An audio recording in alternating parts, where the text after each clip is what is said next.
আসসালামু আলাইকুম রহমতুল্লাহি ওয়া বারাকাতুহু। এটাই প্রবাসী জীবন। মা বাবা ভাই বোন সবকে ছেড়ে প্রবাসে এসে বিভিন্ন রকমের কাজ করে মানুষ। প্রবাসীতে কোনো শান্তি নেই ভাই। তবে নিজের ফ্যামিলিকে ভালো রাখতে গিয়ে নিজের কোনো সুখ শান্তি নেই। এটাই প্রবাসীদের জীবন।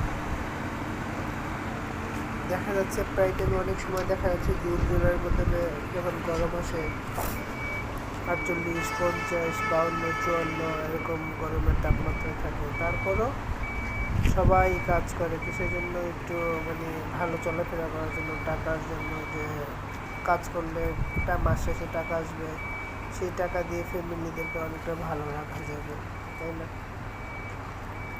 কিছু কিছু সময় দেখা যাচ্ছে ফ্যামিলির লোক সেটা বুঝতে চেষ্টা করে না যে আমার সন্তান বা আমার হাজব্যান্ড বা আমার মা বাবা এই জিনিসগুলো বুঝতে চেষ্টা করে না যে কাদের জন্য এত কষ্ট করতেছে।